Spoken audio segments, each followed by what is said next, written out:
இல்லை இன்னும் வந்து அதோட தலைவர் அவர் வந்து 2011லேருந்தே அவர் வந்து ஒரு சரியாக செஞ்சார். அவர் பண்ண ஒரு தப்பு வந்து அதிமுகவோட கூட்டணிக்கு போயிடக்கூடாது. ஒரு 2009க்கு அப்புறம் நல்ல ஒரு பர்சன்டேஜ் காமிச்ச பிறகு அவர் ஜெயலலிதா இழுத்து போட்டாங்க.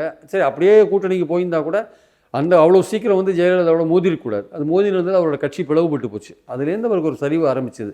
ஒரு 2014 பார்த்தீங்கன்னா பாஜக தலைமையில் கூட்டணின்னு போனாங்க. அதுலேயும் 14 இடத்துல போட்டி போட்டு ஒரு இடத்துலையும் வின் பண்ணலை.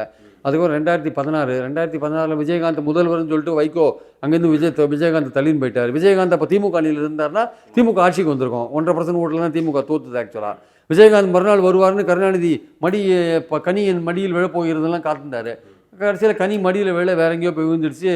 வைகோ வந்து விஜயகாந்த் தள்ளின்னு போயிட்டு நீ தான் முதல்வர்னு நிற்க வச்சு கடைசியில் ஒரு இடத்துலையும் அவங்க வின் பண்ணலை. இதுதான் நடந்தது. அப்புறம் 2019 அதிமுகவோட சேர்ந்தாங்க. அதுவும் பிரச்சனை. அங்கே போகிறதா இங்கே போகிறதான்னு மாறி மாறி குழப்பத்தில் கடைசியில் போய் சேர்ந்தாங்க. 2021 அமமுகவோட சேர்ந்தாங்க. அங்கேயும் திமுக அதிமுகவோட சேரல. 2024 அதிமுகவோட சேர்ந்தாங்க, படுதோல்வி அடைஞ்சாங்க. ஸோ பார்த்தீங்கன்னா கடந்த ஒரு 10 வருஷமாக அவங்க பார்லிமெண்ட்லேயோ அசம்பிளிலையோ அவங்க ரெப்ரசன்டேஷனே இல்லை. நடுவில் 23 விஜயகாந்த் வேறு இறந்து போயிட்டார். ஸோ அதனால் அந்த அனுதாபத்தில் தான் இப்போ ஓரளவுக்கு ஓட்டு கொஞ்சம் இருக்குது. அது இன்னும் அடுத்த எலெக்ஷன்ஸ் அது போயிடும்.